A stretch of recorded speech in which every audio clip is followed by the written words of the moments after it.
അങ്ങനെ നമ്മൾ വലിയൊരു വിജയം കരസ്ഥമാക്കി അതിന്റെ പിന്നാലെ പൊതുജന താല്പര്യാർത്ഥം വി.ഡി. സതീശനെ മുഖ്യമന്ത്രിയായി പ്രഖ്യാപിക്കുന്നു. സന്തോഷം. അല്ല, കേരള ജനതക്ക് മൊത്തത്തിൽ UDF-ന്റെ വിജയത്തിലും അതിന് നല്ലൊരു ഗവൺമെൻറ് സതീശിൻ്റെ നേതൃത്വത്തിൽ രൂപീകരിക്കുന്നതിലും സന്തോഷമുണ്ടല്ലോ.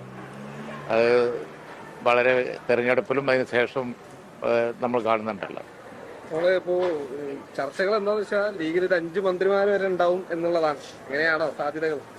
ആ വക ചർച്ചകളൊന്നും ഇപ്പോൾ നമ്മൾ തമ്മിൽ നടത്തണ്ട. ഞങ്ങള് തിരുവനന്തപുരത്ത് കൂടുന്നുണ്ട്. അവിടെ ആ കാര്യങ്ങളൊക്കെ ചർച്ച ചെയ്യപ്പെടും. അതിലൊന്നും ഒരു അലോസരമൊന്നും ഉണ്ടാവില്ല. ഒക്കെ നല്ല അന്തരീക്ഷത്തിൽ കാര്യങ്ങൾ തീരും. ഇപ്പോൾ ജനവിധി അത്ര ക്ലാരിറ്റി ഉള്ളതാണ്. ആ ക്ലാരിറ്റി ഉള്ള ജനവിധിയെ ഒന്ന് ഇടിച്ചു താഴ്ത്തുന്ന തരത്തിലുള്ള യാതൊരു കാര്യങ്ങളും ഉണ്ടാവില്ല. എല്ലാം വളരെ രമ്യമായി നടക്കും.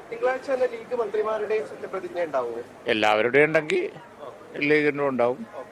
അത്രേ ഉള്ളൂ. അല്ല, അത് ഇന്ന് വൈകുന്നേരം UDF ചേരുന്നുണ്ട്. പിന്നെ മൊത്തത്തിൽ UDF ആണ് തീരുമാനിക്കേണ്ടത്.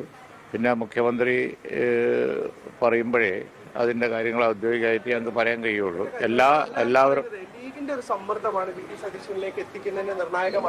ഈ വക ചർച്ചകളൊക്കെ ഇനി ഇങ്ങനെ പിന്നെ നടത്തിക്കൊണ്ടിരിക്കുക. നമ്മളിനി മുന്നോട്ട് പോവാ. മനസ്സിലായില്ലേ?